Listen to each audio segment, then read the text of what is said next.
Welcome everybody to the White Boy of the Year channel. Yes, today we have a very fun ranking. We are going to be ranking every single boss in Elden Ring with a few exceptions. What qualifies for this video is any boss that is a great enemy or above from within the main game and the DLC combined. We are also going to be excluding catacomb bosses because they feel kind of out of place and off to the side from the rest of things. So no catacomb bosses. I will also be excluding basic dragon bosses. As the video goes on, you'll hear my complaints about those type of copy-pasted dragon fights. The more specialized dragon bosses that are remembrance bosses or demigods and legends, those types will be included. I'm just talking about the copy-pasted ones that are in the open world. Also, I will not be including the shade versions of a practically identical boss. So every boss from the main game and the DLC that is a great enemy or higher, excluding catacomb bosses, excluding copy-pasted dragon bosses, and excluding near identical shade forms. So with that out of the way, we can get into the official White Boy of the Year ranking of every Elden Ring boss. And coming in at dead last, we have the Godskin duo. These guys suck. What else is there to be said? Like, everybody knows how miserable of a fight this is. It's so terrible. It's not a good experience. Nobody enjoys fighting these people, especially if you're doing it by yourself, which is one of the complaints I have. It's a ridiculous 2v1. There are other 2v1s on this list, but this is a terrible example.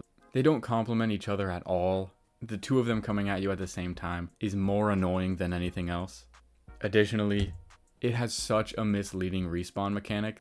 Like, you've got a central health bar at the bottom, and then you got two separate ones for each of them, and they don't line up, and then you kill them, and then they come back, and then you kill them, and then they come back, and it feels like you're fighting four of them instead of an actual duo like it's called. It just doesn't make very much sense.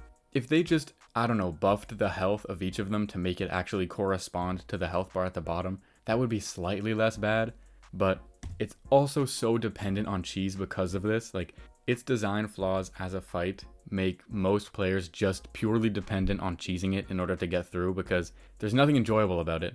It doesn't feel like an accomplishment when you've beat them. It just feels like you've survived and endured the torture of having to deal with this.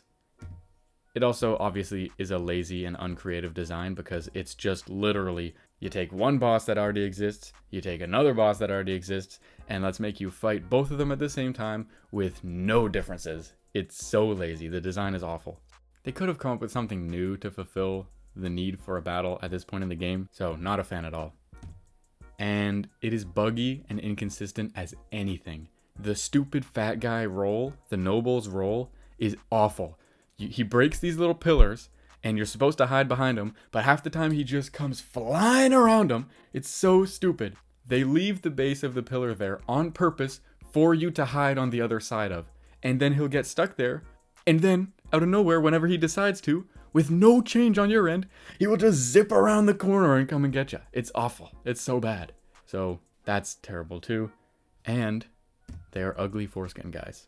So, the foreskin duo takes dead last. Coming in one spot above them, a huge improvement, is Commander Niall. If that's even how you say his name. I don't even want to say it right. I hate this guy. This is more of a personal thing. Other people don't like him, but not as much as I don't like him. Because Godskin Duo is like everyone's least favorite. This thing? Oh my god, I hate this guy. First of all, his summons have way too much health. They feel like the boss more than he does. And them coming at ya? Wow. Those things are so aggressive. It's crazy. It's like two unstoppable forces in this vicious onslaught towards you. It's like two meteors coming at ya. What are you supposed to do? Literally, what are you supposed to do? This guy sucks. And then beyond that, once you beat the two knuckleheads, the guy that's left, Niall himself, has such a boring attack cycle. Like, I guess the whirlwind of ice thing is pretty cool, but that's it. And then he just keeps repeating it. He's got like 3 moves, and it's not interesting. None of them are interesting. He's terrible. I hate him. And he is the inferior duplicate of another entry we'll get into later on the list, which makes him uncreative as well. His design is so uncreative. Like, you took a design that was already mid and then just made it awful. Why? I don't get it. And it has a boring arena too. Like, the arena's not good. It's just a big square in an uninteresting castle. But, you know, silver lining, disability representation. It's unfortunate that the disability representation is for someone that's awful. Like, this boss is awful. But at least it's representation nonetheless. Right. Coming in one spot above, Commander Gaius. Wow. The commanders are on just a hot streak, aren't they? The commanders are doing so good. Commander Gaius sucks balls. He's awful. He's atrocious. He's such a miserable time to go against. The charge attack. Don't even get me started. The charge attack is so bad. The hitbox is bananas. That thing can snipe you from across the entire field. It's nuts. I don't know how it ends up hitting you. You try every possible combination of the direction you have to roll to get out of that attack's way, and it will still hit you. You will swear to God that you rolled in just the right way that you were supposed to, and then that time he switched it up, and that time you needed to roll a different direction. And the remainder of the fight has such unintuitive timings, the bad kind of unintuitive timings. Obviously, Elden Ring is famous for having weirdly timed attacks, but this type is the bad type, okay? I enjoy the other ones. This one just sucks because it's him and I hate him. There is actually an interesting lore component, though, which does feel wasted on an imbecile like this. And his armor, oh my god, don't even get me started. His head is so thin and tiny and like this little shriveled up nothing. It's so small. And then he just is this glorified, oversized pine cone of a body. It's so dumb. But the mount is actually sick looking. Like, that looks cool, but the design of Gaius himself is terrible. The arena is cool, though, because you get to use your horse for it, which I think is cool. I don't think it's good to. It's weird. You kind of have to use it in certain moments and not others. It's kind of touch and go, but the ability to use Torrent for this is cool. So I guess you get points for that. But yeah, in terms of the bestiality bosses, this is a weak one. He's not a good one. There's a lot of great bestiality representation in this game, and this is not one of those. Moving on to number 45. We have the Mimic Tier. Nothing really against the Mimic Tier itself besides it's so weak and small and doesn't even feel like a boss. So we're going to go on a little bit of a stretch of the player style enemies where they're technically bosses, but they have the physics and size of another player. It's odd to go against bosses of this style because they don't feel as significant. They don't have the poise of other bosses. So we're just kind of going to get them out of the way here quickly. The Mimic Tier is a cool concept, but it's just too cheesable. Like, you take off all your armor and your weapons, you go in, you put them all back on. Like, I know you don't have to do that and it's not how it was intended, but even if you don't cheese it, it's still so easy. Like, this is not a boss at all. This is just like an ordinary run-of-the-mill PvP match. But the mimicry concept, like I said, is cool, and I wish there was a way to enforce it without the cheese, so there's a guaranteed way to fight it the way it was intended, because it is an awesome concept. I just wish it was executed a little better. The arena is amazing too. I mean, everything in this area of the map visually is amazing, but because it's in the area, it has an amazing arena, which is great. But it does become a game-breaking summon after you kill it, so while it is cheesable itself, it allows you to then be the cheeser. So that's great. Number 44, we have Fia's Champions. Like I said, another player style enemy. It's also too easy. It is harder than the Mimic Tier because it's pretty much the same fight as the Mimic Tier style-wise, but you have to do a bunch in a row, so that's good. The all blue kind of glow does make sense for what the fight is, but it does make it visually very bland, so not the best design. And it is a cool arena, not too much to say there. Like, it's not groundbreaking, but it's pretty cool. It looks nice, kind of realistic looking, so that's interesting. But Lionel the Lionhearted is what kind of carries this fight. That's where the majority of the push comes to get it above Mimic Tier, because I just love that guy. He's a cool dude, so he pushes them over the hump to get past Mimic Tier. And then Needle Knight Letta and Allies comes in at number 43. Same thing again. This is the end of this little stretch. It's pretty much the same thing as Fia's Champions, except without the blue glow, and it gets the added effect of the more unique and interesting DLC weapons. So all of the DLC components make it more interesting. So it becomes the most challenging and most interesting / memorable of the different player style bosses. We use the word boss very loosely here. However, it is super underwhelming in terms of the story and in terms of the placement of this boss. Like, when this boss happens, it's before like the climax. It's the most important part. You're building up. Oh, we're getting there. We're getting to the end of the DLC, and then you gotta fight a bunch of knuckleheads that are the same as you. It just kind of is a letdown in that regard. And the uneven terrain of the arena also hinders it. Like, got all these slopes and everything, just kind of makes it less consistent overall. So that does take away from it as well. And once again, it doesn't feel boss-like, same as the other player styles. So now that those are over with, we have number 42, the Valiant Gargoyles. Holy, these guys actually suck booty hole. They're so bad. It's another ridiculous 2v1, which obviously those are great from a design standpoint, right? Right. The AoE poison is ass. No other way to put it. It's so bad. Like, you just vomit out a bunch of green goop on the ground, and then you're stuck in it and you can't move as well, and you're taking damage, and it's doing poison buildup. Everything about that is just horrible. It's the perfect storm of a bad attack. Don't like it. That's just a standout of how bad it is.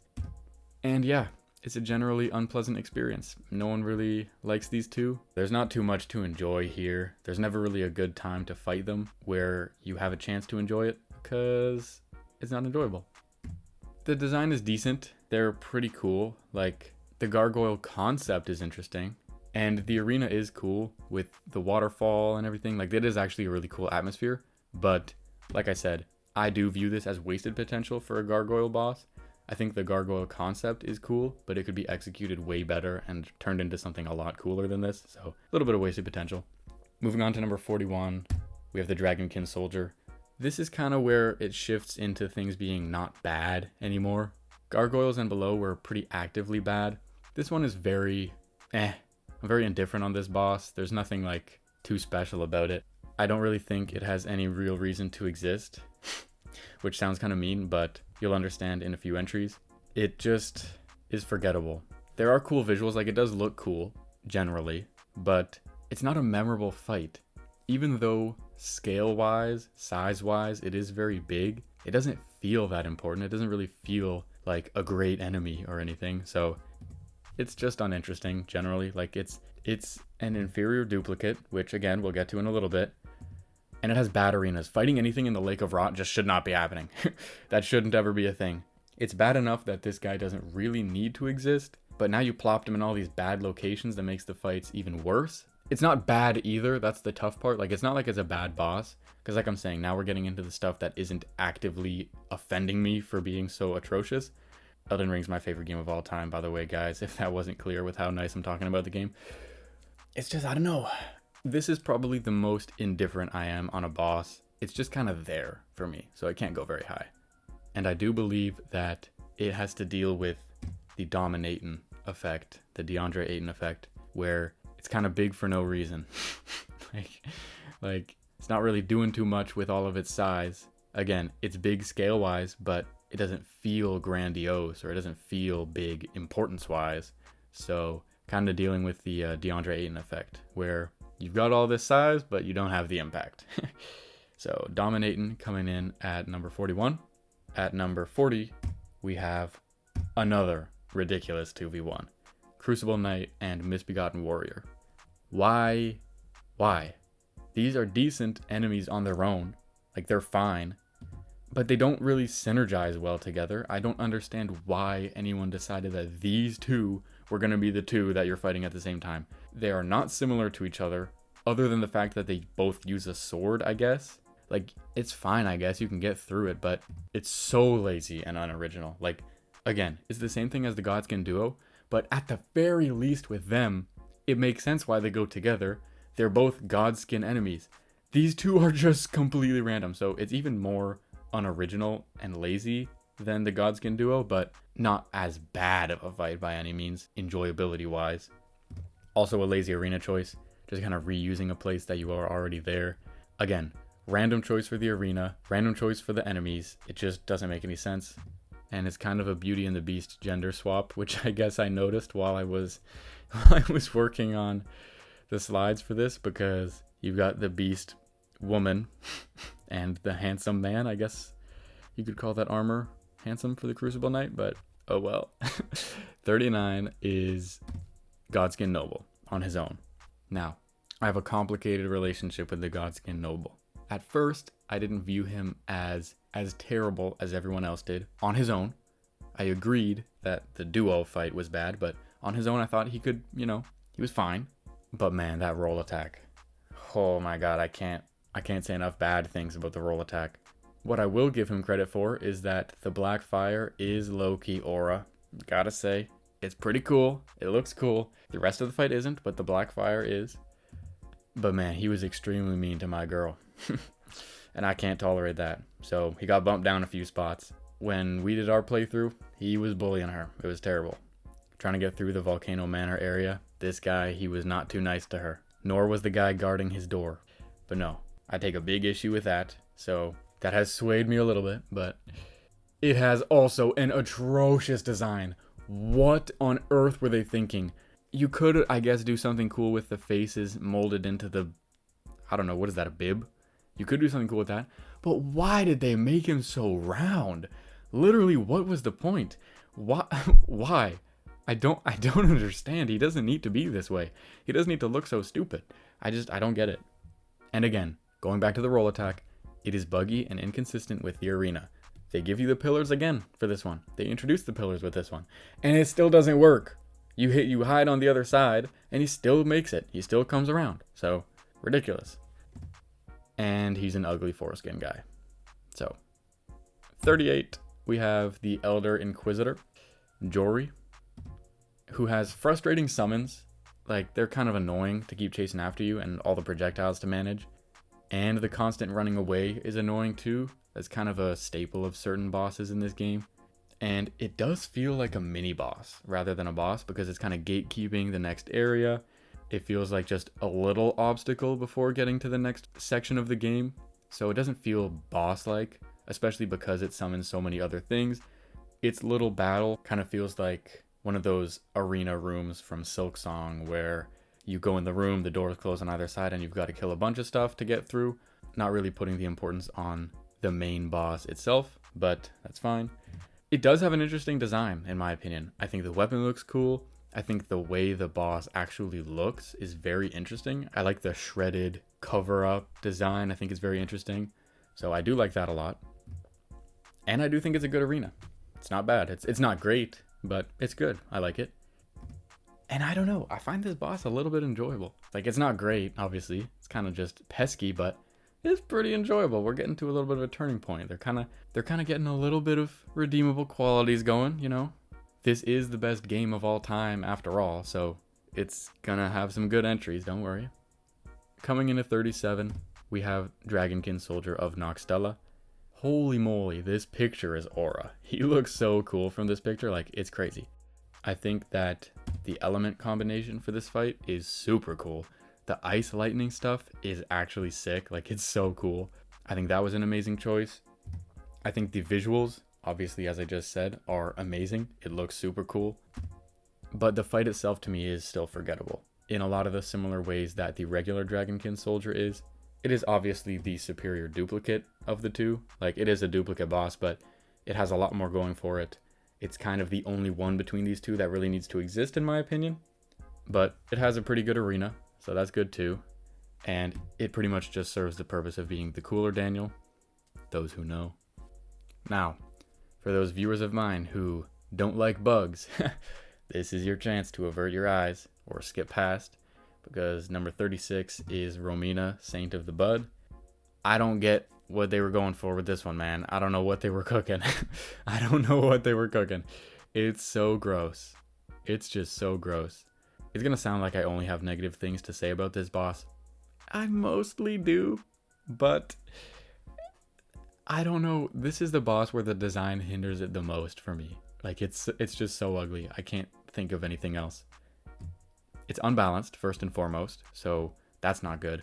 I think it has very janky difficulty spikes, so not huge on that part. And it has very frustrating attack delays. The spinning centipede body attack is weird, where you just kind of stretch out on either side and spin around. The timing on that is very, very unintuitive. And the hitboxes are super unclear as well, with most of the stuff pertaining to the centipede's body. It's so unclear and difficult to deal with. So this is one of the grossest designs ever. It's actually hideous. Like, it makes me not want to fight it because it's just gross. And like, I'm not someone that's even as freaked out about bugs as other people are. So if you've got some kind of fear of bugs and you got to go against this thing, you're cooked, bro. You're just done for. You got to cheese it or something, or get someone else to beat it for you, because it's actually nasty. Like, it's just like, why did they have to do that? So I don't get it. But the arena also just kind of adds to it. Pretty gross. If you have, I believe it's called trypophobia, something like that. I don't know. If you have that thing where you're grossed out with holes, then this also doesn't seem very enjoyable for you. So this could be someone's worst nightmare, and probably ranks in at number 48 out of 48 on a lot of other lists. But I can look past a little bit of that because it is a very significant fight, and it's semi-bearable. Like, you've got some redeeming qualities. Maybe I should have bumped it down a little bit because off the top of mind I can't think of any, but you do get through it. Some of the visuals are very cool, like the butterfly explosion thing that you got going on. So that's, I guess, something, but centipedes are not lit at the end of the day. They're just not lit. So 35, we have Commander O'Neill, whose summons are actually manageable and fair. It is way better than how Niall did it. So O'Neill gets a pass for this. He still feels like the centerpiece of the fight. It still feels like you're actually fighting him instead of you're fighting his summons and then having to deal with him as the afterthought. So that's a plus. He's still not especially interesting.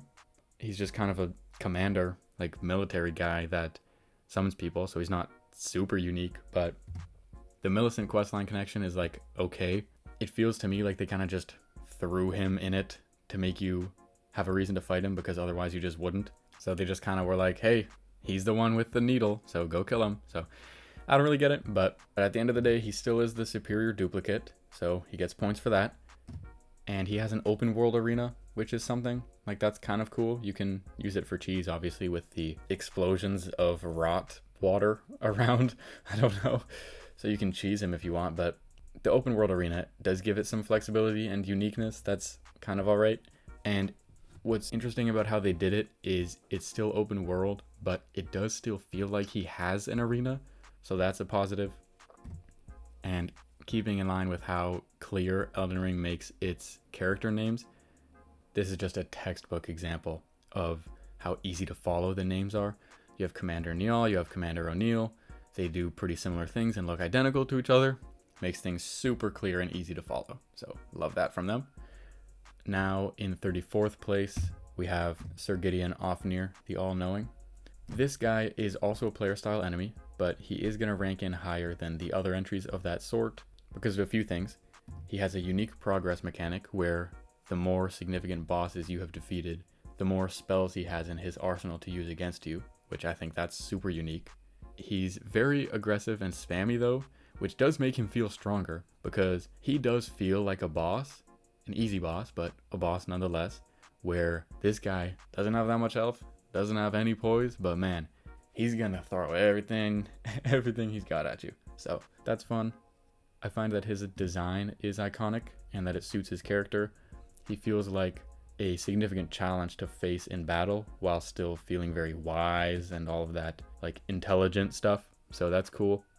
And the arena perspective shift is one of my favorite parts of this fight, where you get used to this arena from fighting Golden Shade Godfrey, and then you enter from a new perspective into this arena, might not even know that it's the same place because you came through the main entrance, and all of a sudden the entire arena's design has been recontextualized and you view it all differently, which doesn't really have to do with Gideon himself, but it is still cool. And the NPC to boss pipeline is always fun. So him going from an NPC to someone you have to fight is pretty cool. We'll hear about that a little more later in the list. But in 33, we have Leonine Misbegotten. It's got fun aggressive attacks, so that's pretty cool. It feels like a duel because you're kind of both the aggressors, you're both going back and forth, and it's fast paced for that reason, and it's a fair fight, so it feels very balanced. It feels like a good time to go against. It's not really a standout, but it's not bad at all. So this is now getting to the decently enjoyable, you know, not too many complaints section. The design is very weak though. It's very boring. It doesn't look very cool. It feels like 1,000 other video game characters, and it could very well just be a run-of-the-mill field enemy. So the design isn't really there, but the arena is cool. I like the isolated little island surrounded by water with all the gravestones. I think that's a super cool design. They can get in the way a little bit, but the boss isn't too hard, so it's not really going to mess you up too bad. And if I could make just one critique for this boss, it would be that it's missing a Crucible Knight. If only it had a Crucible Knight, then it would really be good. Coming in at 32, we have the Godskin Apostle, which is the better of the two. I think everyone can agree of that. The Apostle's signature is much better than the Godskin Noble's roll signature, because this one's actually manageable and fair and doesn't break the game every time he does it. So that's progress. Again, the Blackfire is low-key aura, so I got to give him points for that. And it feels a lot creepier and less silly than the Noble, for obvious reasons. It doesn't look like a joke. So the tall lankiness really suits him. I think it's complemented very well by the type of weapon that he's using. So it does kind of feel like a horror character, which I do like. It obviously, for those reasons, has a better design than the Noble. And it tends to have better arenas as well. The arenas are decent, and it doesn't have any problems with the arena because of its gameplay, the way that the Noble does with his role. So that's obviously a plus as well. And it is still an ugly foreskin guy though, at the end of the day. So not gonna get too high. Now at number 31, we have the Golden Hippopotamus. The charge attack I found very memorable. I thought it was super cool, and I can't really explain why. I did just kind of like it. So it does have unavoidable chip damage though, which is kind of frustrating.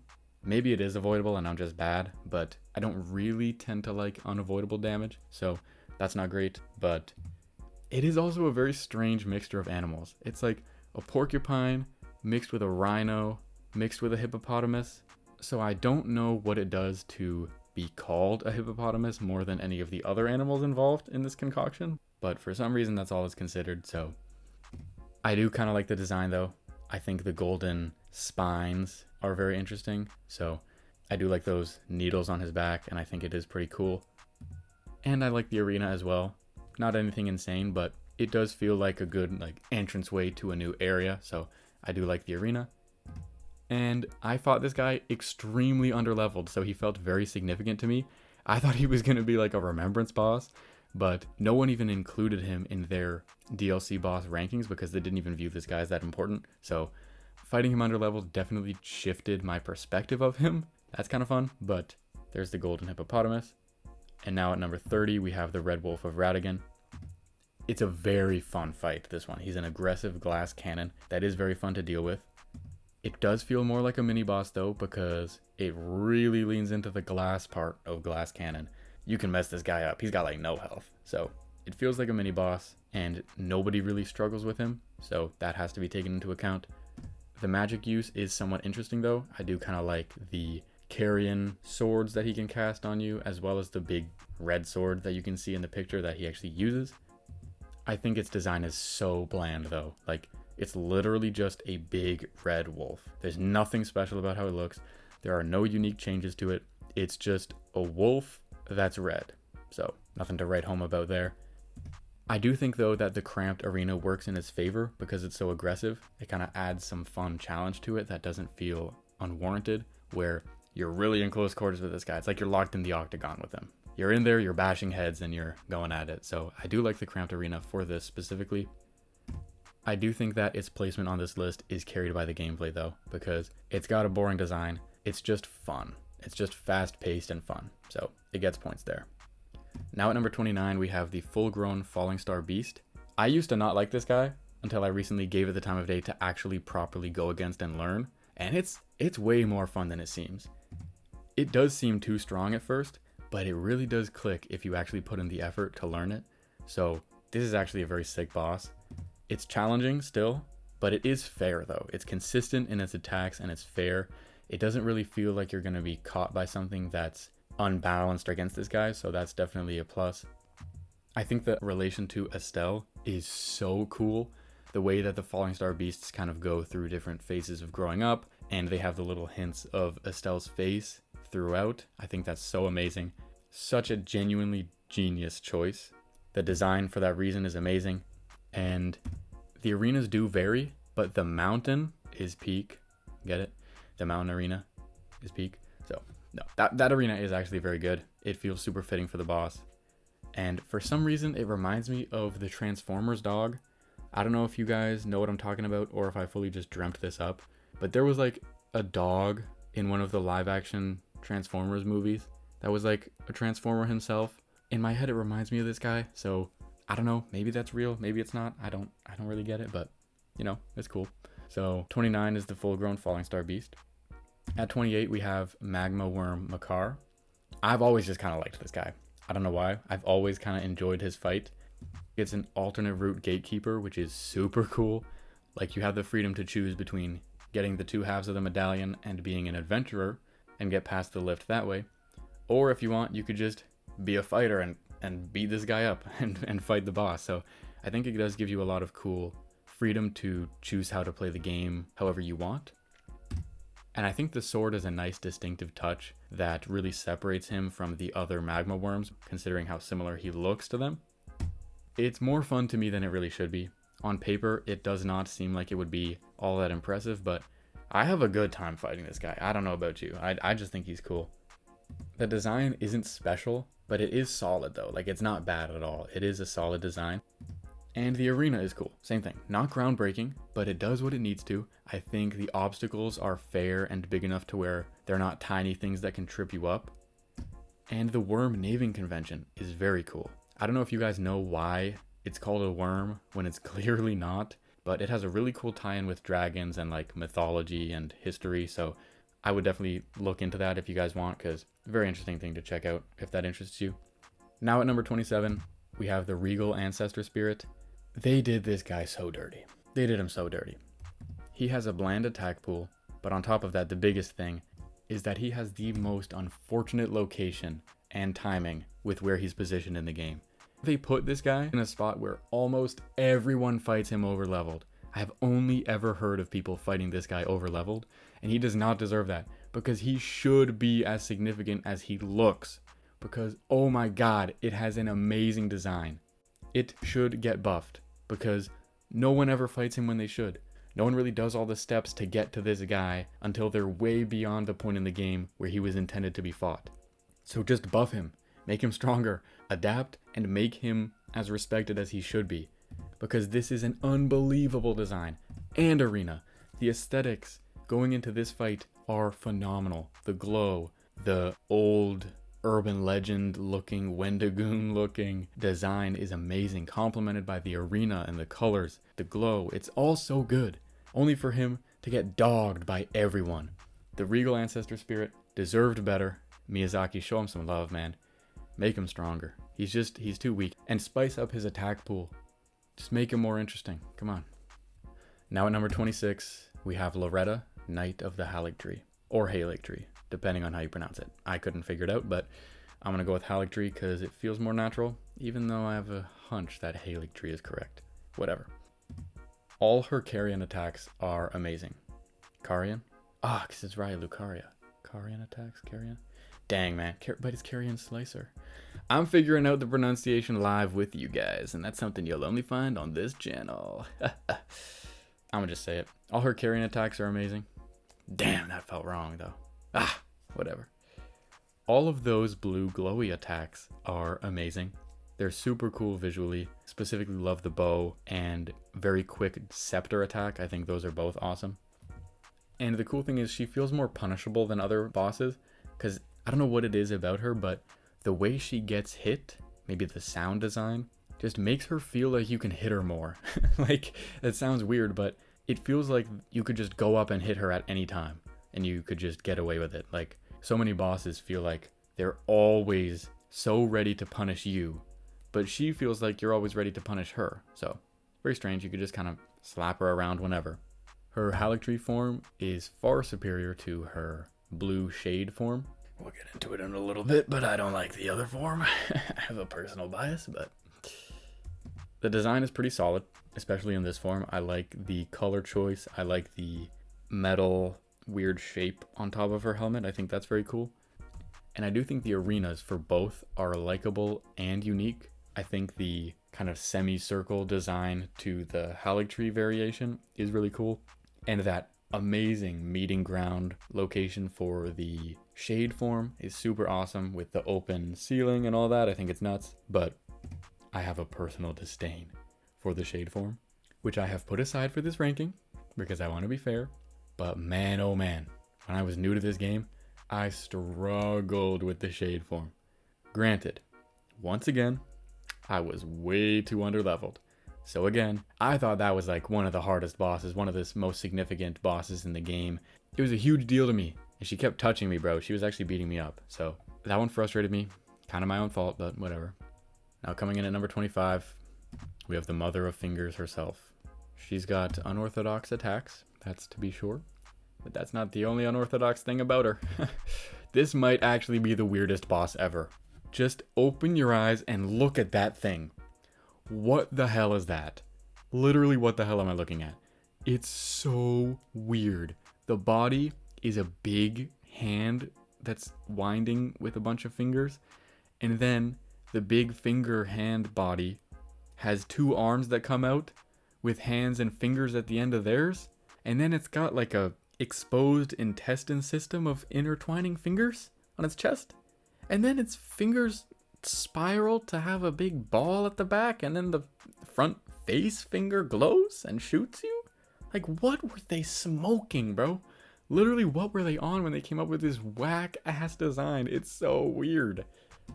It does still feel like an important deity to be fighting. Like, it feels very mystical and important, which that's good, I guess, but genuinely, what were they doing with this design, man? I get it, it's like the finger god or whatever, but what, man? What? What is this thing? It's so weird. Like, it's just weird. It's also got a boring arena. Like, again, it's going for that whole cosmic deity, otherworldly creature, you're fighting me on this important plane thing going on. I don't know. It's just kind of boring, though. Like, other times they try to do that thing, they achieve it better than this. So, it doesn't really move me, but the arena's fine, I guess. And I do think that in another universe, this would be Tarantino's fetish. I think he'd get a real kick out of this guy. Based off the general vibe of the boss, still in this universe, Tarantino probably gets a kick out of it, but man, if there was a slightly different universe where his thing was hands instead of feet, the Mother of Fingers would be just the boss for him. So, that's fun. Coming in now at the number 24 spot, Lich Dragon Fortisax. This is the first dragon boss entry we have on the list, so I'll get a little bit into my complaints about them properly. I find that most of the dragon bosses in this game, which are the ones that I've excluded from this list, feel very similar to each other and don't feel like bosses. They feel like they're in a separate tier of enemy from a boss because they are out in the open world. They're also similar to each other with just a slight change in their attack pools and a slight change regarding their element. But other than that, it feels just copy pasted. So the rest of the dragons were excluded from this list. The ones that actually have a proper arena and proper presentation and are more important did make the list because there's more to talk about with them, such as Fortisax. But I do find that Fortisax faces those same basic complaints. He does have more personality. He is more unique. He has the death lightning thing, which is cool. But the general formula for fighting this guy does feel the same as all the other dragon bosses that were ones we excluded from the list. So I'm not a ginormous fan of that. And he feels like, of the included dragons, easily the least impressive, least unique, and least enjoyable. So Fortisax does come in at 24, just past the halfway point. On paper, it does seem incredible, though. The design is ridiculous. The arena is amazing. Where it takes place within its quest line is amazing. The death stuff is really cool, like the death effect. But I just don't really have that much fun with it. Like, it should be more fun than it is. I don't know if other people have shared that experience with me, but it's still good. Don't get me wrong, it's obviously on the upper half of this list. But overall, I'm not ginormous on it. I'm not huge on it. The design is amazing, though. That's kind of undeniable. The lightning stuff, the general look of the boss is just really cool. And it also has an awesome arena, awesome design, awesome arena. It's just a shame that the overall experience fighting it doesn't really capitalize on all the potential that it really had. And just a weird little complaint here. Why does Fortisax, the word Fortisax, get the double S, but Plassey doesn't? Placidusax, or Placidusax, whichever it is, only gets one S. And Plassey's better than this guy. So how does Placidusax get only one, and this guy gets the double? Stupid. But anyways, getting into number 23, we have Shadow Tree Avatar. This boss has a one-of-a-kind respawn mechanic where it has a very, very small health pool, but you've got to kill it like 4 times or something. It just kind of keeps coming back, which is pretty unique, but honestly, it's just misleading and annoying for the most part. I think it's cool. I think it was a fun surprise the first time to go against him. Oh god, he came back. But then by the second time he respawns, it's like, alright, this is getting kind of old. How many times am I going to have to do this? And yeah, I find that it frustrated me more than excited me. Maybe if the boss fight itself was more entertaining and more enjoyable, then it wouldn't have frustrated me as much. But the gameplay isn't too phenomenal with this guy. And his dash attack has such a weird, awkward timing that's really hard to learn because he kind of like charges it up or something. Like he kind of pushes himself back before he actually does it. It's just a weird visual cue that is kind of hard to deal with. But the design is very interesting. It is kind of mysterious. I'm not entirely certain what I'm looking at. I do have a pretty good idea, but it's just kind of strange. And I like the vagueness of it being just listed as an avatar. So that's pretty cool. And now the arena is decently thematic. Like it's pretty good. It suits the boss pretty well. Like it does have that going for it, but it's not anything revolutionary or amazing. So I can't give it too many flowers. No pun intended. Because this is probably the scariest looking sunflower that I've ever seen. So, you know, kind of mysterious, kind of weird, but it's not bad. Now moving on to number 22, we have the Putrescent Knight. Now my experience with this boss was kind of interesting because I fought him decently over-leveled since I followed the main path and then went and did the extra guys after the fact. So I didn't get the full experience of fighting Putrescent Knight as intended, but in preparation for this video, looking back at the fight, it was actually pretty enjoyable and it does seem very well designed and like a very unique boss. So I did gain a newfound respect for this boss. Its spinning attacks are really fun. It's not a very common type of attack you see a boss do, and it's complemented by the cleaver very well. Like the attack type that this boss does works perfectly hand in hand with the weapon it uses. So I think that's a very fun design choice. And the entrance, the way you reach this boss and enter its arena is one of the greatest entrances to a boss fight of all time.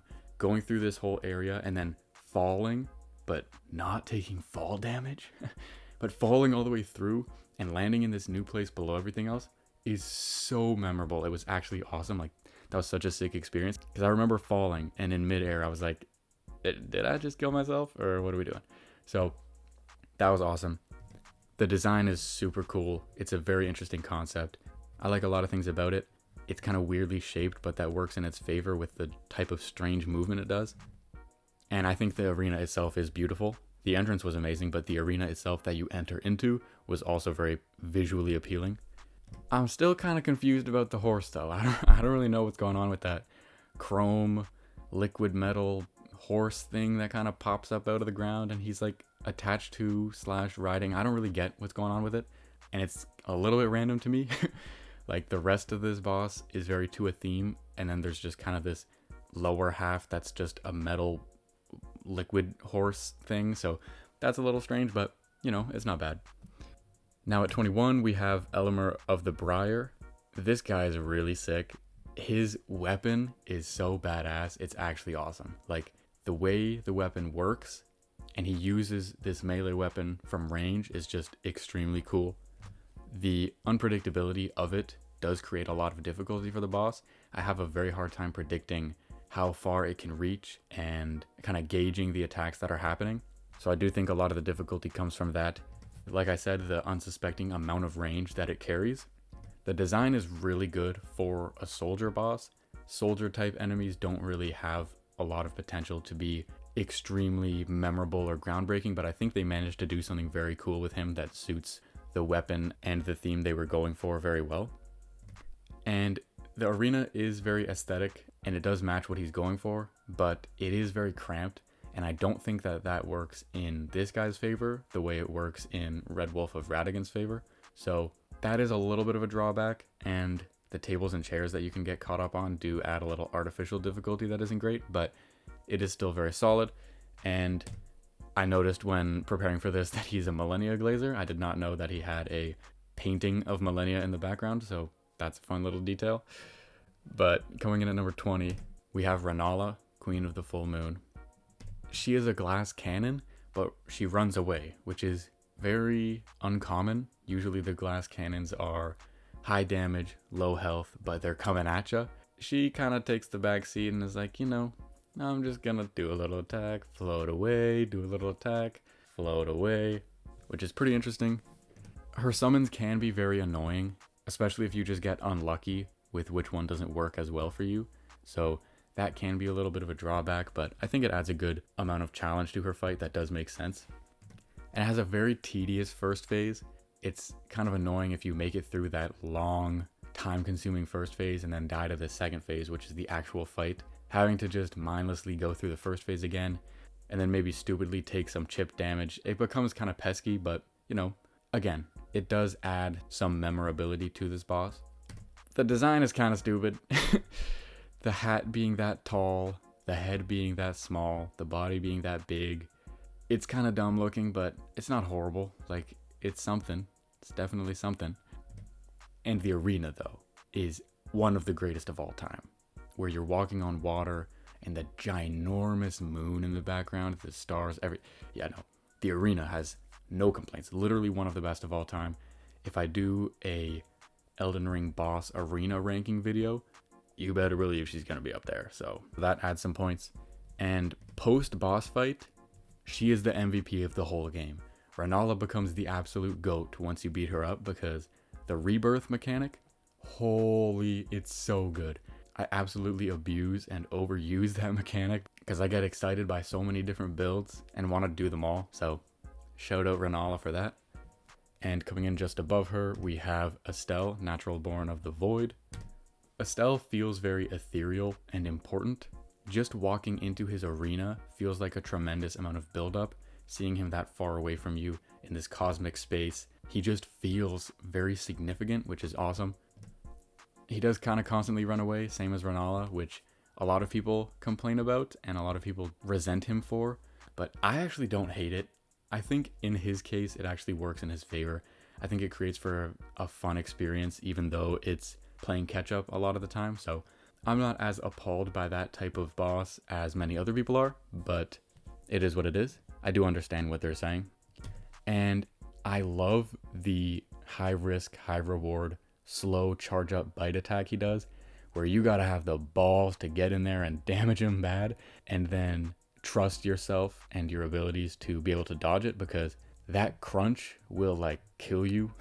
It just straight up will. It's an insane amount of damage that it does. But if you trust your abilities, you can really capitalize on it. You could just play it safe and get away from him, or you could be a little ballsy and go for it, which obviously is really fun. And again, the Cosmic Deity design is just phenomenal. Like, he looks so weird, but it all works in his favor, and I just actually love his design so much, even though it's so strange.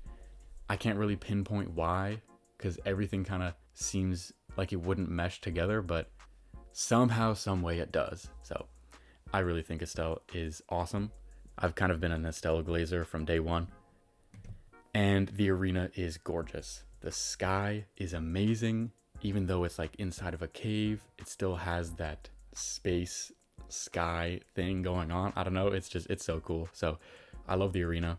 And he is a Hall of Fame aura farmer, absolutely. The way you see him standing there menacingly from so far away, it's goated, bro. He's just cool. And at the 18th spot, we have Fire Giant. Now, Fire Giant is the tankiest boss in the entire game. He's got the most health of literally anyone. And a lot of people have this complaint that you're stuck looking at his foot the whole time, where you just, oh yeah, he's so huge and it's such a cool design, except for the fact that I'm attacking his ankle the entire game. But that's why I think the execution of phase 2 is actually really impressive, because they were able to take that kind of concern and just get rid of it, because the phase transition seamlessly gets rid of that complaint that people have where it's not an interesting enough fight because you're just stuck looking at his ankle. And it works perfectly from a story perspective. So now he's on his knees and you can actually see the rest of the design in the body, creates new attacks and everything. I think that was just something we should applaud them for achieving from a game design perspective. I think that's amazing. This might be a little out there, this analogy, but I view Fire Giant as the Elden Ring version of Future Funk, if anyone plays Geometry Dash. The reason they're similar in this regard is that they're not extremely difficult in any given moment, but because it's such a long-lasting experience, it becomes a nerve control challenge where you try to stay consistent for long enough and don't choke and just get through this marathon of a fight slash level. So I make that comparison, which is something, I guess. I really like the design. I think the fact that its torso is a giant face is really weird, but it works in its favor and is actually executed really well. I think that's just cool. It does have a mediocre arena, but I mean, what really could you do for someone this huge? It is fitting for him. You kind of need the empty space, so I can't really complain because I don't know what else could have been done better to avoid that.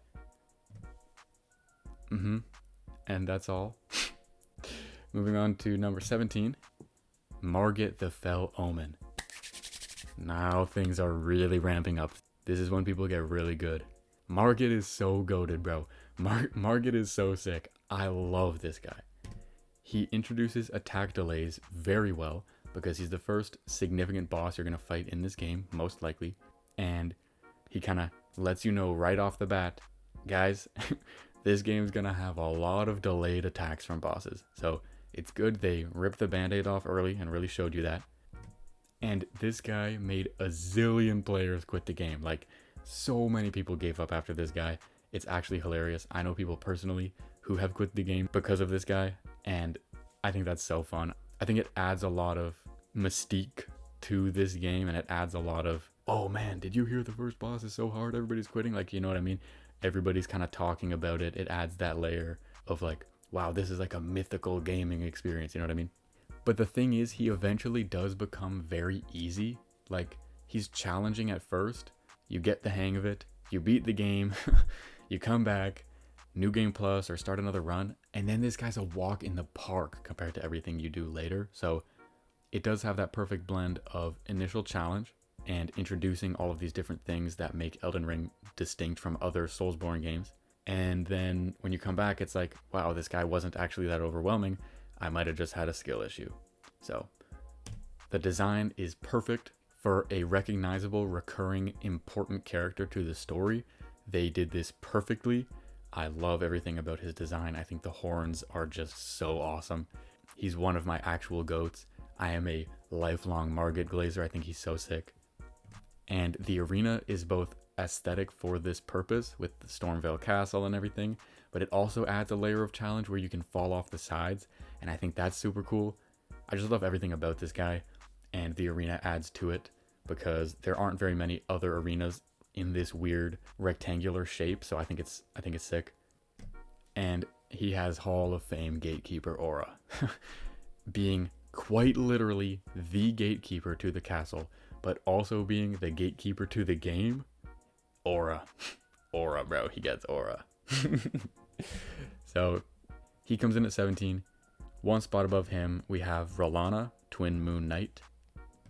I think it's a cool tie-in and contrast with Renala, their relationship to each other, but being such different fighters and such different boss fights is really interesting. I do think she's a little bit overrated personally.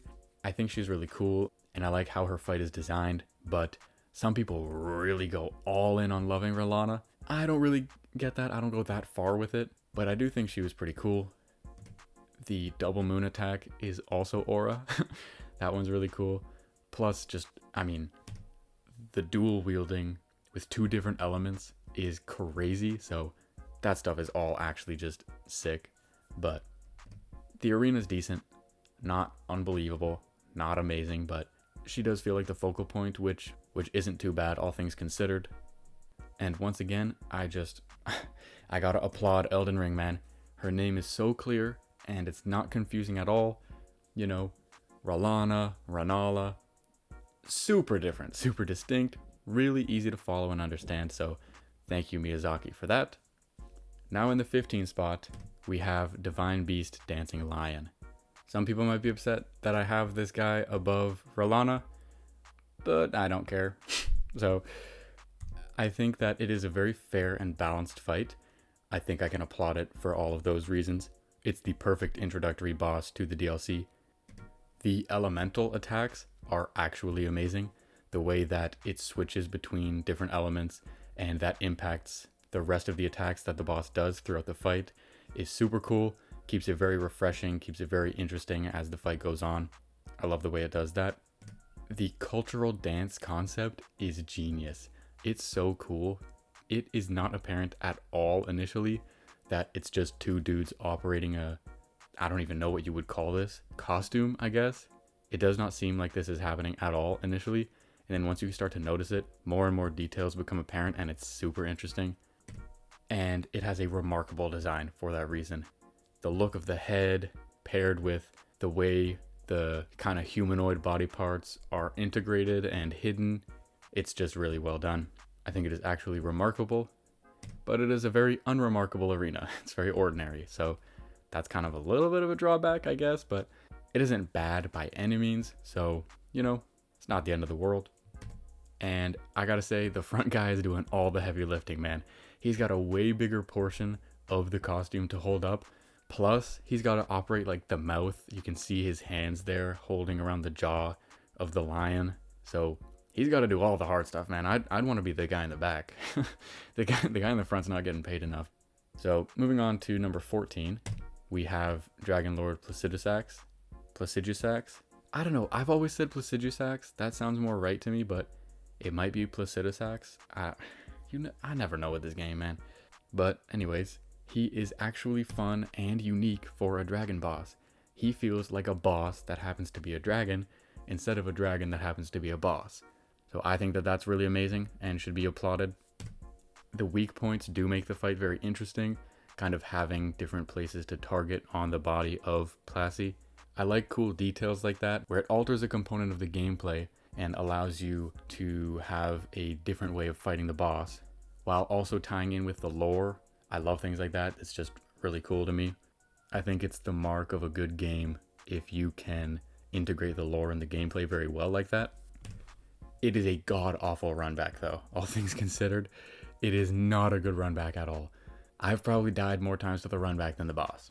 That's not true, but it is really annoying. So the run back kind of makes me a little bit resentful towards him.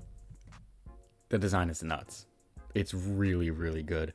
The way you have no idea what you're looking at first when it's that weird floating thing in the sky, and then it drops down and you still low-key have no idea what you're looking at because of all the heads and severed heads. So this design is really amazing. The arena is also grandiose. The whole time reverting thing is just amazingly done. That's a fantastic cutscene. And the arena that eventually gets assembled from time reverting is so cool. Like, look at this, man. It feels like a giant coliseum. Like, it's amazing. I love the arena. It's so good. But he was absolutely sunned by Bale. That's not true, but I'm gonna say it's true. So Placi comes in at number 14. At number 13, we have Promised Consort Radahn. There is an unfair difficulty to this boss. It's filled with unfair roll windows and unfair punish windows. It has unfair hitboxes. It has an unfair, misleading design, really messing with your perception of both the hitboxes and hurt boxes. It has an unfair arena that you constantly get tripped up on, and it's just unfair. No, I had a crazy experience with this boss. It took me multiple days because I wanted to put myself through the challenge. Challenge. I say challenge, but I mean hell of fighting this boss pre-patch, underleveled, under blessinged with no spells and no summons on a melee only faith strength build with no cheese, no nothing. I gave myself nothing to work with this boss. I wanted to grind it out. I wanted to have that unbelievable, challenging experience to take pride in achieving. And eventually I did. It took days and it was miserable, absolutely miserable to go through having to fight this boss.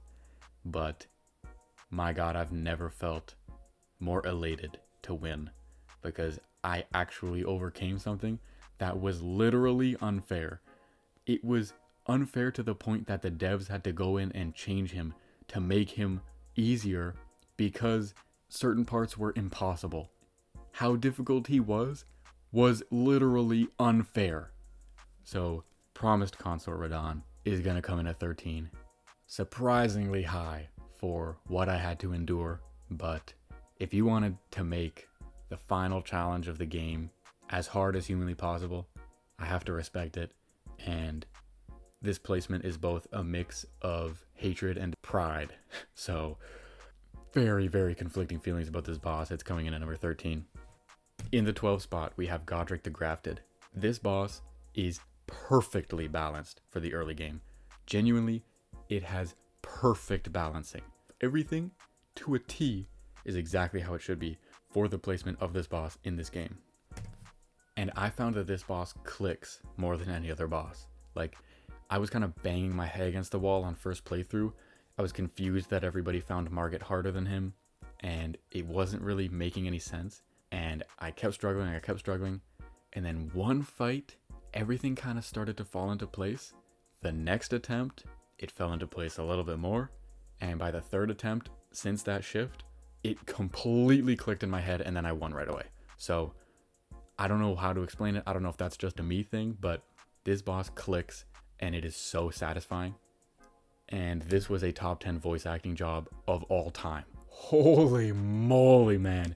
Whoever voice acted this, I don't remember who it was. I know I looked it up before, but oh my God. He deserves a significant portion of the earnings from this whole game because he was actually cooking. Like what on earth did they feed this man to make him sound like that? He gave it his all, bro. It's so sick. Just watch the 2 cutscenes of this boss fight and enjoy because that is a feat of voice acting. And I think it's a ridiculously creative concept. Grafting other people's like arms onto you to become more powerful, which is like the cheap way of becoming stronger that nobody respects. I think that's just, it's so creative. Like everybody hates this guy. Nobody respects him. He's this cast off little nothing, kind of like a Nepo baby in the lore that nobody cares about. And he wants to be more powerful, but he doesn't have the willpower to like properly do it. So he's just taking the cheap way out. He's kind of like Shai Gilgeous-Alexander in that regard. So the grafting concept is actually sick. I think it's so cool. And I like the arena. It does actually hinder you more than almost any other arena in the game.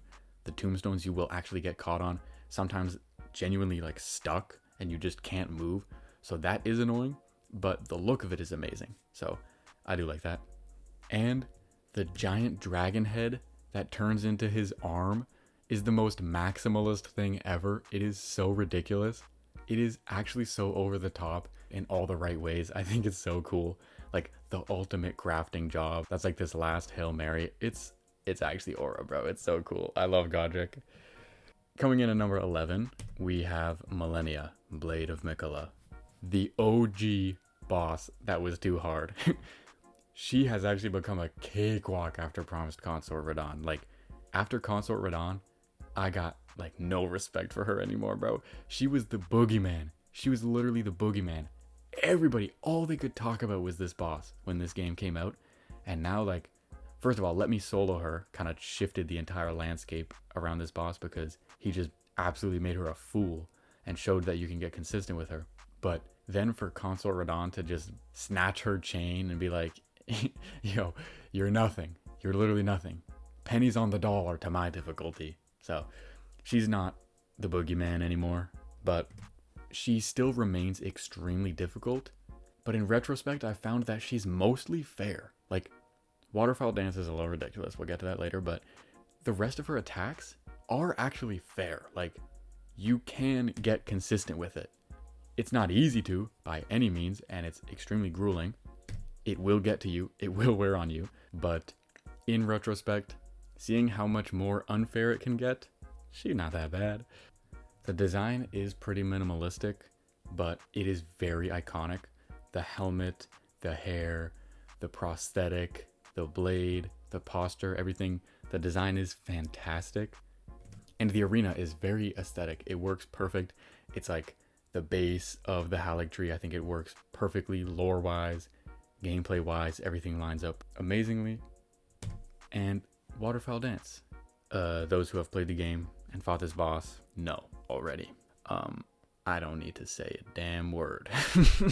So, Waterfowl Dance, I think it's amazing that it exists because it added so much iconicity to this game.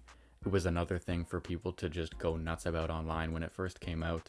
Like Margit being such a difficult gatekeeper, everyone was talking about that.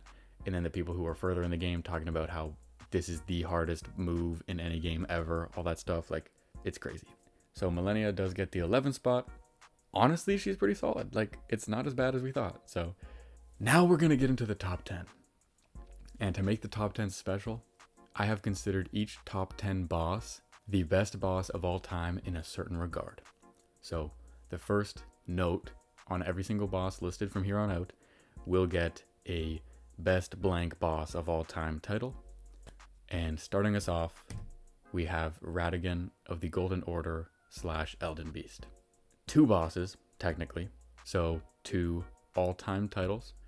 Radagon is the best gender fluid boss of all time. And Elden Beast is the best phallic boss of all time. We're starting off hot here. We're starting off great. Yeah. these two go hand in hand very well. Elden Beast is just penis-shaped Estelle. It runs away the whole time. It's this important cosmic deity. It does all these spells from distance. It's just penis-shaped. So it's the best phallic boss of all time. Radagon, though, is amazing. His design is so cool. The glowing golden symbol in the center of his body. The reveal that Marika is Radagon at the beginning of the fight. It's all so sick. And the Elden Beast arena is beautiful. The golden Erd trees in the distance, the wide open empty space. You don't have that many golden arenas, so this one is fantastic and super memorable. I actually love it. And I do have a little bit of girlfriend bias here because we had an unbelievably enjoyable experience fighting this boss on our playthrough. I don't know what it is that made that run so special, because a lot of people have a lot of complaints about Elden Beast, but we managed to synergize during that fight so well, and it became this really awesome full circle moment where it became the accumulation of all of the things we had experienced together throughout this game that is just, it pushed it into the top 10 for me when it previously wasn't. So I've got to come clean and be honest. I have a little bit of girlfriend bias here, but that's okay. So it's fine. Too bad. But coming in just above Radagon at number 9 is the Lord of the Frenzied Flame himself. This is the best Roosterweight boss of all time. Holy moly, this dude is nuts. It's such an experience fighting this guy. The bait and switch when you walk into this room and see this sad little weak, old, frail, skinny man charging towards you and just flailing about, becoming one of the best cutscenes in any game ever. If you want to be disturbed, gang, this is the cutscene for you, because what on earth is going on? The way his head and neck extend and start to get further and further, like as he pulls it out, like the way the neck is elongated, like everything about this boss's cutscene is so memorable. It literally might be the best in any game. It's nuts. It's so good. The design is actually horrific in all the right ways. It feels like a just terrifying deity and actual horror character. It's nuts. I love the lore standpoint on this guy, having to I have endured more than enough. Like it's so cool. And it's a solid arena. Not nuts, not anything too special, but I do think it's solid. It fits thematically, so that's all you can really ask for. And Midra, you're anything but mid. Coming in at number 8, we have Star Scourge Radahn. We talked earlier about being a weak bestiality boss. This is the best bestiality boss of all time. His relationship and love that he has for his horse is commendable. He's the best bestiality boss ever made. And the optionality of this boss allows you to have a control over its difficulty to a greater extent than most other bosses in the game, because you really can fight this guy anytime you want. And I think that's a really great feature to have for certain bosses in the game, because if you want it to be really hard, like me, because I like to make this game hard, then you can fight it as early as you want. But if you want it to be more fair, you can fight it in the middle. If you want it to be a cakewalk and just kind of beat the guy up for some reason, then you can do it late game. But I love that you have the freedom there for this guy. And the festival concept is so peak. It was executed perfectly, rallying with all of the other NPCs that you've kind of met along the path who are going to all join together in this annual fight to try and beat this guy. Like, it's so sick. The way the guy rallies all the troops, like it's actually so cool. This is genuinely one of a kind. I've never fought another boss like this. The experience of fighting Radahn is so incredible. He is so iconic as well. The design is so badass. Everything works together so perfect. I just literally love this guy. He's so cool, bro. I love Radahn. He's sick. And the arena only adds to how grandiose the experience of fighting Radahn is. Him being up on the hill, you going around bringing all the guys up to fight with you. Like, it's just so cool. The war-torn battlefield atmosphere is nuts. Like, oh man, it's just so good. But all that being said, he was absolutely sunned by my girl. She smoked this guy by herself. So shout out you. None of y'all know who that is, but giving her a shout out. But now we do have at number 7, Godfrey, First Elden Lord / Horaloo warrior. This guy is the best dissociative identity disorder boss of all time. He's so cool. Tyler Durden would be so proud of this guy, man. The first phase of this fight is very rhythmic, and you will already likely be pretty consistent with it by the time you reach him because of the shade form that you fought earlier, but I do think it ramps up the difficulty pretty well. And despite feeling very easy, it does still feel very engaging, and it adds some new layers to the fight that weren't there before, which do spice things up for a decent challenge. But man, all the challenge from this guy comes from the second phase. He does not let up. The second phase, bro, Horaloo is easily the most aggressive boss I've ever fought in my entire life. I've never seen a boss dash towards you like that. He literally dash cancels every 2 seconds to just sprint at you.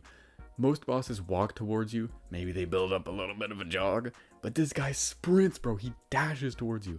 There is no room to breathe in this fight. There is no space. It's nuts, which it keeps you on your toes, and I love that there is a boss like this in the game because what an experience, man. Fighting that guy, it's one of a kind to fight a boss that is that aggressive towards you. It's crazy.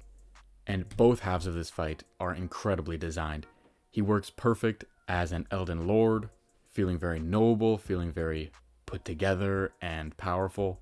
But the second phase, bro, and the phase transition, I just look at that on the screen right there. The phase transition is so cool. Killing the giant spirit lion, Sarash, oh man, it's so cool.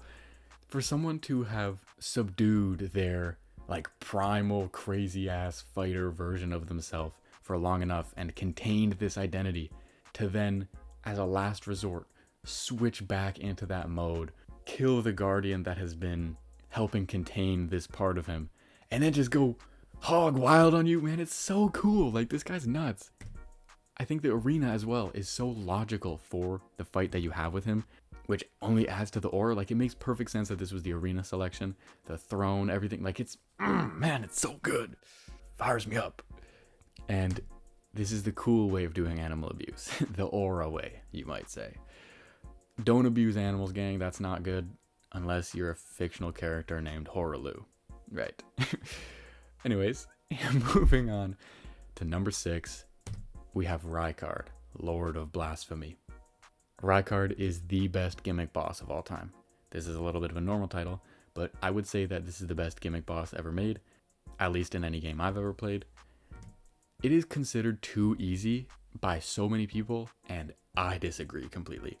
It's not the hardest boss in the game, but I think it's a perfect amount of difficulty. You already have to endure the first entire fight against the god-devouring serpent, so it's not like you're fighting a little tiny pushover at the beginning. So that does kind of weaken you a little bit to set you up against the actual boss, which I must say has one of the coolest build-ups ever. Traversing the entire mountainous region to get here, going through like the lava town to eventually reach Volcano Manor, where you meet all of these people who have pledged allegiance to this leader, who is this talked about, special guy. What's going on with this guy? He's got this mystical aura around him. To then go into the room and fight this giant serpent and have the coolest reveal ever after you kill it, with the arm reaching into the mouth to bring out the sword. Are you kidding me? That's so sick. So that's nuts. But in spite of that reveal being so goated, it's such a silly design. Like, his face is like on the underside of the snake's neck. It's so weird. Like, it's very silly looking to me, but all of it does still work in the boss's favor and create something that's ultimately very special. And I find it's the perfect amount of challenge, and it's extremely memorable for the special weapon you get to use. It's nuts. It's so cool. And the arena works so well to make Rykard the focal point. The chandeliers are amazing. The pillars are amazing. It's just well designed on every front. But I have one question. How does the sword shrink so much? Like, it's this enormous thing that's kept in the mouth of a god-devouring serpent and used by this ginormous snake monster, and then you kill it and you get like a little tiny nothing. Like, I don't know how it shrunk so much. Nothing makes sense in these games, but you know, it's worth thinking about, worth pondering. But moving on to number 5, getting into the top 5 here, we have Malekith the Black Blade. This top 5, like, these are the best bosses ever made. Genuinely, like, these are unreal. So buckle up, because these guys didn't come to play.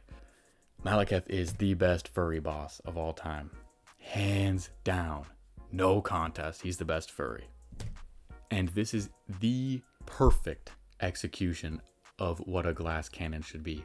He mixes together how Rennala would run away and Red Wolf of Ratigan would attack you to create a very fast-paced, exhilarating experience. I love everything about the fight with this guy. He doesn't have a ton of health, but it doesn't matter because he paces out the battle to last for about as long as any other fight would. The design is insane, and the reveal! Oh my god, the cutscene where, this was what I was hinting at before with the NPC to boss pipeline, where the NPC friendly guy, his sleeve blows away in the wind and you see the rune on his hand for him to then stab and bring out the black blade, the sword of death. Like, it's death become my blade once more. Are you kidding me, bro? I got chills. He's so sick. And the arena is challenging. Any arena where you can fall off, I consider challenging. I think that adds a little element of challenge that is pretty cool. The only real complaint I have is that there's a little bit of a glitch with the target lock whenever he's jumping between the pillars, but the Rune of Death is just badass. It's like the coolest concept ever, so Malekith is insane. Placing one spot above him, at number 4, we have Mohg, Lord of Blood. Mohg is the best twink simp boss of all time. The way Mohg simps over Miquella is so tough. This guy's actually hard, bro. He's so cool. It is extremely difficult, but not so far to where it's included in the same breath as Millennia and Consort Radon. It is probably the best executed, very difficult boss of the game, where it doesn't reach that threshold of being too much. It just stands as an extremely difficult experience that is fun all the way through and feels very overwhelming, but in all the right ways where it's very exhilarating. The unavoidable damage gimmick works for him and him alone, because I usually don't like unavoidable damage, but it serves as a cool way to either just limit the amount of health potions you have and just permanently reduce yours in the grand scheme of the fight, because you know you're gonna have to allocate some to that phase transition attack, or incorporates more of the unique Elden Ring open world experience where you can go out, venture out, and find the crystal tier that mitigates that, which is just sick. So again, it offers you different ways to play, and I love how they executed it for Mohg. It is one of the best designs for any boss ever. Genuinely an all-time boss appearance. The face, the mangled horns around the face with the teeth, the huge trident, the robes, everything is so cool, bro. It's actually so cool. And one of the best arenas ever. It has this grand atmosphere with these Roman-looking pillars, with the space background and the flames and the blood and everything. The way that the blood flame is on the ground after he starts throwing it at you, and it just kind of paints this picture of the battle on the battlefield itself, is so cool. It makes the arena look amazing while you're fighting. It makes for some of the coolest visuals in any game, and it adds more challenge. Like, man, it's just so amazing. This boss is so good. It was tough not to put him at number 3. And also, man, he's got that ambitious cult leader aura to him. You know, when you look at someone and you're like, man, that guy's an ambitious cult leader, he's got aura. That's what it's like for Mohg. I know people say that like all the time, so it makes complete sense, right? Right. Now getting into the top 3. In the number 3 spot, we have Baal the Dread. This guy transcends every complaint I could ever have about a dragon boss. He does not feel like he's even in the same universe as the others. This is without a doubt the best dragon boss of all time. In any game ever made, Baal is the best dragon boss, hands down. So there's like the basic dragons, which I have a lot of complaints about, and then Fortisax is kind of like a better version that still faces the same complaints. And then Placidusax came along and fixed a lot of those complaints, but still has a little bit remaining. Baal has no complaints remaining. Baal is perfect. He's my perfect Pookie Bear, bro. I love Baal. He is so sick. Every single issue that I could ever have with a dragon boss that I have said in the past, none of them apply to Baal. 0. He is flawless. Flawless, bro. It is so enjoyable fighting this guy. He is so exciting to go against, and every move he does feels important and terrifying and fun to dodge. It's just so sick, man. Going against this guy is so sick. Even more flawless parts, the design of Baal is perfect. The way he looks, his lore, bro. Him fighting Placidusax, trying to overthrow him, them coming to this stalemate where they're both extremely wounded, but him adapting to the wounds to still be powerful. Then the dragon hunter, curse you, Baal, like screaming at him, all that stuff. It's so cool. It's so cool. And the mountaintop arena is insane. Like, what are we doing? It feels volcanic. It's technically not, but it's so cool. You traverse this entire mountain of different dragons, and he stands alone at the top. Like, it's just nuts. And the urban legend feeling that he gives off, being this dragon hunter's arch nemesis, only adds to the aura. Baal the Dread, top 3 boss in Elden Ring, one of the greatest bosses ever made. Now getting into the top 2. There are only 2 bosses left, and it really hurts to have to put one over the other. But in the number 2 spot, what used to be my favorite boss in the game before the DLC came out, we have Morgott the Omen King. Morgott is incredible. Morgott is the best pretentious boss of all time, judging all of his relatives, thinking he's better than all of them. Granted, he is, but whatever. Morgott is unbelievable. I love everything about Morgott. Everything. He has the perfect aggression balancing. Like I talked about with Malekith, his level of aggression is flawless. I love the mixture of the golden hammer and blade attacks and his cursed sword. It's so awesome. And his combos are so long, but so fun to dodge. Like, he feels so quick. He feels so powerful. He feels amazing to go against. It is a one-of-a-kind boss fight. It is a one-of-a-kind experience. And the only complaint I have is that he doesn't have enough health. Everything is perfect. The amount of damage, the combos, the design, everything. Every single thing is perfect.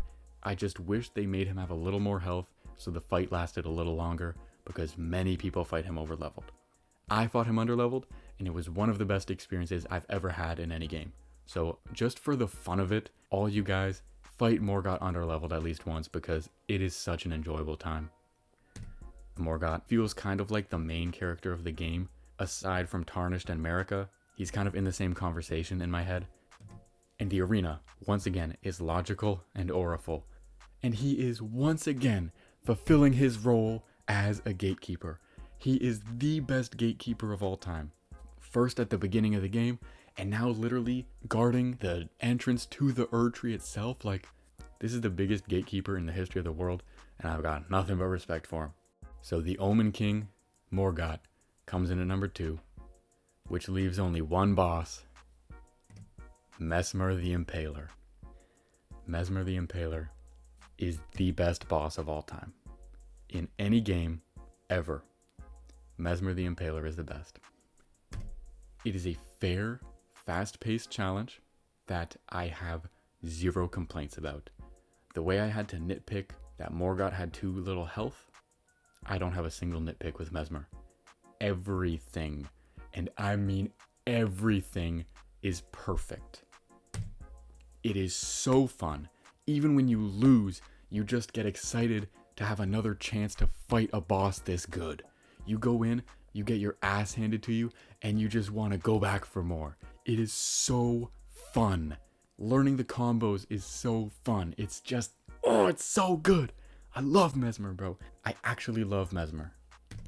It is a flawless design, genuinely flawless, and the arena is atmospheric and challenging because you can kind of get put into a corner by him with his extended combos where he's kind of flying through the air. It gets nuts, but man, oh man, every single thing works in his favor. The initial introduction to him, the phase transition with the eyeball, I was on the edge of my seat watching the phase transition. I was like, did he just poke his eyeball out? Like, oh, he's amazing, man. I love Messmer the Impaler. And the finishing touch for what makes him so good is he was my fantasy team identity last year. After this DLC came out and I was obsessed with him, I named one of my fantasy teams Messmer the Impaler, and I just had the picture of him as my team logo. And obviously I won because I always do. So I have that attachment as well. Messmer the Impaler, a household name for me, and the best boss of all time. Messmer the Impaler is at number 1. And while that does it for the ranking, we do, as always, have the White Boy of the Year runner-up award race update. Now, this week, nothing happened to shift the rankings, but something did happen for one of the contenders. At number 3, we still have Justin Bieber. No one has come to take his spot yet. We will see as potentially things change in the NBA playoffs. Good performances, we'll keep it in mind. Anything can happen. Justin Bieber stays at number 3. Ryan Gosling stays at number 2. Like I said, all the spots have been pretty consistent as of right now. But Cooper Flagg doesn't just remain at number 1. He gains even more points, man. If there was any way for him to go higher right now, he would. The hard launch of him and his girlfriend. Mr. Tyson, you dip it into chocolate.